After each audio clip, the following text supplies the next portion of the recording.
यानंतर आदरणीय बाबा महाराज सातारकर यांना विनंती आहे. मस्तकवाला पायावरी या वारकरी संतांच्या जय जय आचार्या समस्त सुरवर्या प्रज्ञा प्रभा सूर्या सुबोधया. किती गोड बोलतो ज्ञानोबाराया. सांगतो तो ज्याच्या आचरणात असतं तो आचार्य आणि नसतो तो आचार्य.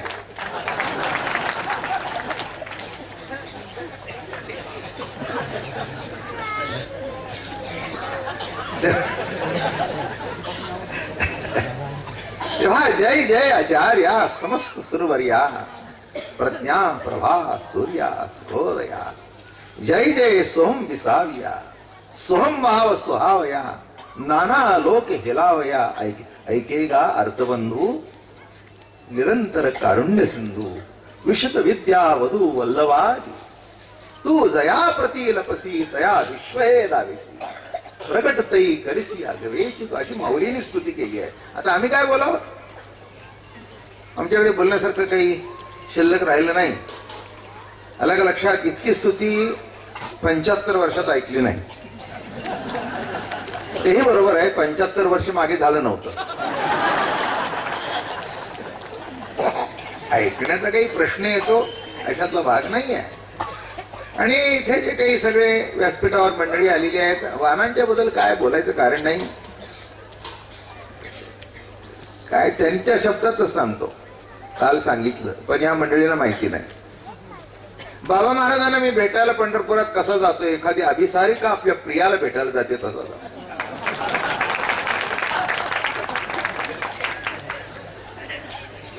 आता पंढरपूरचा उत्पाद बाबा महाराज इतका पिधा झाला म्हटल्यानंतर आम्ही धन्य झालो. आणि हे नुसतं तोंडाने बोललं नाही, लिखाणात आहे. धाडसी माणूस. धाडसी का? जे मनाला वाटलं ते बोलून टाकणं. आम्ही वाटलं पुष्कळ, जसं सासूला वाटतं सुनीची स्तुती करावी चांगलं. कसं झालंय? बरं झालं. तिच्या तोंडातून तोंड भरून स्तुती कधीही बाहेर पडणार नाही म्हणून सा असा फणा मारते. सो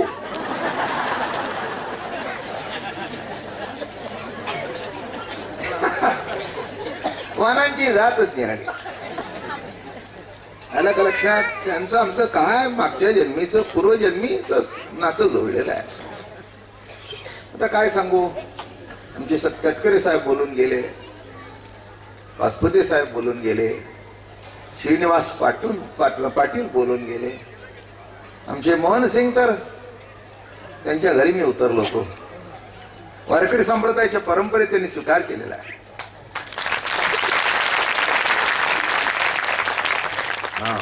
वारकरी संप्रदायाच्या परंपरेमध्ये मोहन सिंगनी स्वीकारली आहे ती परंपरा. आणि म्हणून त्यांचं माझ्यावर प्रेम आहे, निष्ठा आहे. आणि त्या निष्ठेने ते इथे आलेत. आमचे बानखेले यांच्याबद्दल काय बोलावं? उमदा माणूस, खूप दिवसापासून प्रेम करणारा बाबा महाराजावर. तसेच आमचे आमदार साहेब तिकडचे मधुकररावांचे चिरंजीव, त्यांनी आपल्या वडिलांची इच्छा यंदा पूर्ण केली. वडिलांची इच्छा होती बाबा महाराजांचा कार्यक्रम ठेवावा म्हणून 4-5 दिवसाचा मस्त कार्यक्रम केला. तुमच्या पंतांच्या बद्दल काय सांगावं? श्रीमंत आहेत ते,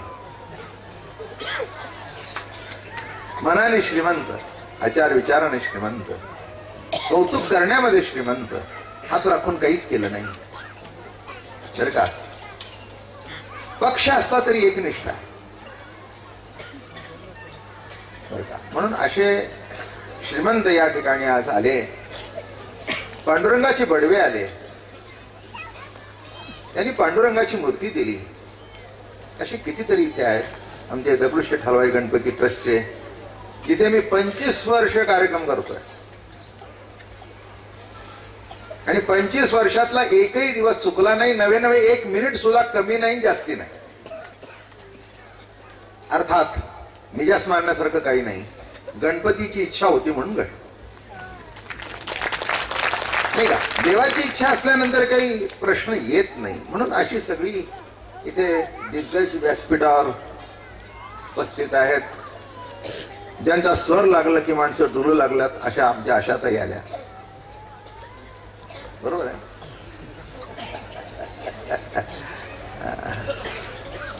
त्यांच्याबरोबर त्यांच्या गाण्याला बोललेले मधुकर आहेत. असं सगळं इथे देखणं व्यासपीठ आमच्यावर आत्ताच पित्यासारखं प्रेम करणारे आमचे त्यांना वाटतं भावा महाराज आणि आई वडील त्यांच्या रोज लाखो माणसं पाया पडतात. त्यांच्या गादीच महात्म्य आहे. ते नसले तरी माणसं गादीवर येतात, दक्षिणा ठेवतात, निघून जातात. मी त्यांना म्हटलं तुमचं बरं आहे बुवा, तुमची गादी टाकली की आलं, आम्हाला गा आधी आणि मग विचारलं.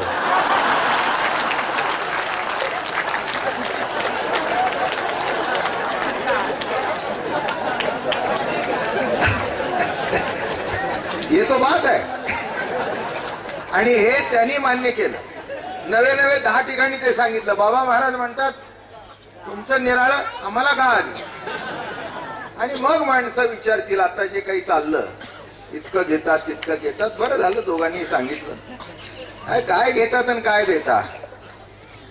मीपणे होतो जगामध्ये आणि कुणी दिले काय तेव्हा म्हणे मज. महाराज म्हणतात मीपणे होतो जगामध्ये आधी, कोणी दिली कधी काय देवा. पत्र कोण मानी वंदतील शिक्का, गौरव सेवका त्याच्या. पत्र कोण मानी, कोण विचारतो आम्हाला. तुमची काय किंमत आहे, कवडीची किंमत नाही. पण ज्ञानोबा तुकोबाचा शिक्का आमच्यावर बसला म्हणून तुम्ही आम्हाला मानता. कोणी काय दिलं, कोण कोणाला देत नाही. पोटच्या पोराने 5 रुपये मागितले तर तोंड वाकडं करतो, आणि बायकोणी मागितले तर 5 रुपयाचा 50 वेळा हिशोब मागतो. इथे कोणी काय दिले पण आम्हाला कोणी मानत नाही. महाराज म्हणाले पत्र कोण मानी वंदितील शिक्का, गौरव सेवका त्याच्या. इथे पत्राला मान्य नाही, शिक्क्याला मान्य आहे. तेव्हा आमच्यावर जो ज्ञानोबा तुकोबाचा शिक्का आहे, तुमच्या भाषणाने आणखीन तुम्ही तो उजळलात. त्यामुळे आमच्या जीवनाला इथून पुढे उजाळा मिळो. बरं का, कुठे सांधी कोपऱ्यामध्ये जर मळ असेल तर तो तुमच्या उजाळाने आणखी निघून जावं. मला कधी संत म्हटलं नाही, मला कधी सद्गुरू म्हणून घेतलं नाही. हे काय म्हणायचं ते म्हणतील. माझ्या अंगाला यत्किंचित काही शिवलं नाही आणि म्हणून अजून नीट आहे. बरं का, संत बिंत मला म्हटलेलं सुद्धा आवडत नाही. मी यांना सांगतो संत नाही, संताचा आहे, गॅरंटेड. हो, कशाला की संत म्हणून आम्हाला चढवता आणि पुन्हा आपटता. नाही का, संत म्हणून घेणं जितकं बरं आहे, आलं का लक्षात, तितकं हे अवघड आहे. म्हणून या भानगडीत न पाडूच नका तुम्ही. आयुष्यभर सेवक राहा, सेवक राहा बस. सेवीन उचिष्ट लोळेन अंगणी, वैष्णवा चरण होईन जोडा. ऐसे वर्म मज दावी नारायण. किती गोड गीतात महाराज. सेवीन उचिष्ट लोळेन अंगणी. उचिष्ट म्हणजे खरकट नाही, ताटाच्या खाली पडते ते खरकट, आणि ताटात ओठाला लागून जे प्रगट होतं ते उच्चिष्ट. तसे आपल्याला ज्ञानेश्वरी ओठातून आली म्हणून उच्चिष्ट. संतांचं उच्चिष्ट. सेवीन उच्चिष्ट लोळेन अंगणी, वैष्णवा चरणी होईन जोडा. ऐसे वर्म मद दावी नारायणा. थोडं दाखवलंय, पुढच्या 25 वर्षात पूर्ण दिसावं अशी अपेक्षा करतो. आशीर्वाद दिला तर नको म्हणून अंगचोरपणा का करू. डॉक्टरांनी इंजेक्शन टोचून सुद्धा जिवंत राहत नाहीत. अशी डॉक्टरांची फौज बसली आहे बघायची. डोळस डॉक्टर आहेत, चांदोरकर आहेत, ही सगळी मंडळी आई आहेत आमच्या. ही सगळी बाबा महाराज आमचे फॅमिली डॉक्टर झालेत. आमचे डॉक्टर मुळगावकर.